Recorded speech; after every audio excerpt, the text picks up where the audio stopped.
రాష్ట్ర విభజన జరిగి కొత్త రాష్ట్రం ఏర్పడిన తర్వాత మనకు ఒక నీరవ చక్రవర్తి వచ్చాడు. ఈయన నీరవ్ కాదు, నీరవ చక్రవర్తి. అంటే ఏమి తెలియ, అసలు ఏమి సాధించలేనటువంటి వాడు అని అర్థం అనమాట.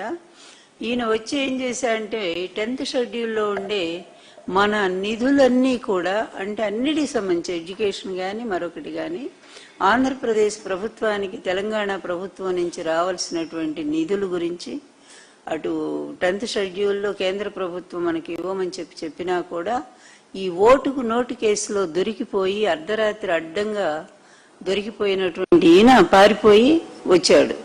వచ్చి ఇక్కడ ఏముంది, ఏమీ లేదు, బస్సులో కూర్చున్నాడు. సరే, అట్లా సంస్థలన్నీ నష్టపోయినాయి. ఆంధ్రప్రదేశ్కి తెలంగాణ నుంచి రావాల్సిన ఫండ్స్ ఏమీ రాలేదు. అందులో మరొకటి ఏంటంటే 10th షెడ్యూల్లో ఉంది తెలుగు అకాడమీ ఒకటి. ఈ తెలుగు అకాడమీకి మరి ఆ రోజు చంద్రబాబు నాయుడు గారు 2014 నుంచి 19 వరకు ఆయన పరిపాలన కొనసాగింది. ఆ టైంలో ఈ తెలుగు అకాడమీని కూడా పక్కన పడేశారు. ఎందుకంటే ఆయనకు భాష మీద ప్రేమ లేదు, మరో దాని మీద ప్రేమ లేదు. అందువల్ల ఆయన ప్రజల మీదే లేదు, ఇంకా వీటి మీద ఎట్లా ఉంటుంది. ఈ తెలుగు అకాడమీని పక్కన పడేస్తే ఎంత గొప్ప సంస్థ అంటే, ఇది ఎప్పుడో 1966లో పివి నరసింహారావు గారు తెలుగు వాళ్ళందరికీ కూడా ఒక ప్రత్యేకమైన సంస్థ ఉండాలి అని చెప్పే ఉద్దేశంతో ఈ తెలుగు అకాడమీని స్థాపించడం జరిగింది. తెలుగు అకాడమీ ద్వారా తెలుగు సంస్కృతి, తెలుగు భాష అలాగే పూర్వ కవులు, ఆధునిక కవులు, వీళ్ళందరికీ సంబంధించినటువంటి అనేక రచనలను ప్రింటింగ్ చేసి ప్రజలకు అందించడం జరిగింది.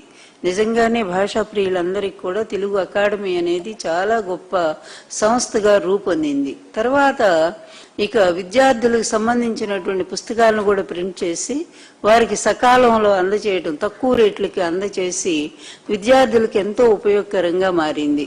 నాణ్యమైనటువంటి పేజీలతోనూ, చక్కగా ముద్రా రాక్షసాలు లేకుండా మంచి సబ్జెక్ట్తోనూ ఈ విధంగా సకాలంలో స్కూల్స్ కాలేజీలు తెరిచేసరికి ఇవ్వటం ఈ అకాడమీ హయ్యర్ ఎడ్యుకేషన్కి సంబంధించింది. ఆ విధంగా 2014లో మనకి తెలుగు అకాడమీ రాలేదు. తర్వాత వచ్చినటువంటి జగన్మోహన్ రెడ్డి గారి ప్రభుత్వం 2019లో జగన్మోహన్ రెడ్డి గారి ప్రభుత్వం వచ్చిన తర్వాత వారు ఈ తెలుగు అకాడమీని తీసుకొచ్చి నన్ను చైర్పర్సన్గా వేశారు. దానికి అప్పటి వరకు కూడా మినిస్టర్ ఉండేది, కానీ ఆ మినిస్టర్ కూడా కాకుండా మొత్తం చైర్పర్సన్కే బాధ్యతలు ఒప్పజెప్పి మరి ఒక డైరెక్టర్ పర్యవేక్షణలో, ఒక ఐఏఎస్ ఆఫీసర్ పర్యవేక్షణలో చైర్పర్సన్ ఈ కార్యకలాపాలన్నీ కూడా నిర్వహించడం జరిగింది గతంలో కూడా. నిజంగానే వైఎస్ జగన్ గారు దీనికోసం చేసిన కృషి, తెలుగు అకాడమీని తీసుకురావడానికి చాలా కష్టపడ్డారు. దీని రిజిస్ట్రేషన్ కూడా 16/6/2020 GOS నంబర్ 21 ఇది జారీ చేసి ప్రభుత్వం రిజిస్ట్రేషన్ చేసుకున్నాం మనం ఇక్కడ. అప్పటికి ఇంకా తెలుగు, ఎందుకంటే ఉమ్మడి తెలుగు రాష్ట్రాల్లో ఉండేటువంటి తెలుగు అకాడమీ అక్కడే ఉండిపోయింది. అందువల్ల మనం ప్రత్యేకంగా ఇక్కడ రిజిస్ట్రేషన్ చేసుకోవటం జరిగింది. జరిగిన తర్వాత దీనికి సంబంధించిన ఫండ్స్ కానీ సిబ్బంది కానీ రాలేదు. దానికోసం ప్రభుత్వం ఎంత కృషి చేసిందంటే ఇక నిర్విరామ కృషి చేసింది. బాధ్యతలన్నీ నాకు ఒప్పజెప్పడం జరిగింది. దాని మీద మేము కోర్టుకు వెళ్ళాం. తెలంగాణ ప్రభుత్వానికి అనేక సార్లు లెటర్ రాసినా కూడా ₹1 కూడా వాళ్ళు ఇవ్వలేదు. ఫండ్స్ అన్నీ కూడా అక్కడే ఉండిపోయినాయి, ఉమ్మడి ఆస్తులన్నీ కూడా. అప్పుడు మేము కోర్టు ద్వారా, ఇటు హైకోర్టు, సుప్రీంకోర్టు, ప్రభుత్వం పూర్తిగా మద్దతు ఇచ్చి లాయర్లను నియమించి మాకు మరి సహాయం చేస్తే ఫండ్స్ దాదాపు 150 కోట్ల పైన మేము తెలంగాణ ప్రభుత్వం నుంచి సాధించగలిగాము. వచ్చిన తర్వాత సిబ్బంది వచ్చారు, ఫండ్స్ వచ్చినాయి. తెలుగు అకాడమీ ఫుల్ ఫ్లెడ్జ్డ్గా తిరుపతి ప్రధాన కేంద్రంగా అకాడమీ స్టార్ట్ అయింది. దాదాపుగా 30 నుంచి 60 కోట్ల రూపాయల పుస్తకాలు తెలుగు అకాడమీ ప్రింట్ చేయటం జరిగింది.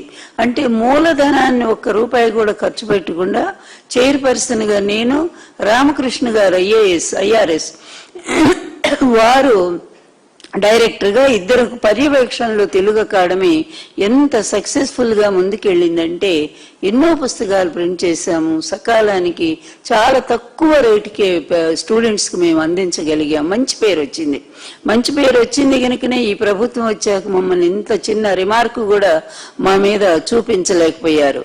కానీ 2024 ఈ తెలుగుదేశం తెగులు నిజంగా తెలుగుదేశం కాదు, అది ఒక తెగులు దేశం.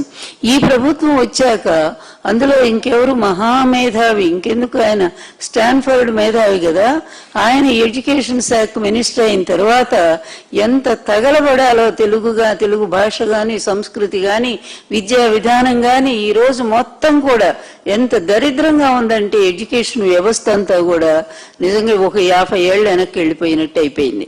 అందులో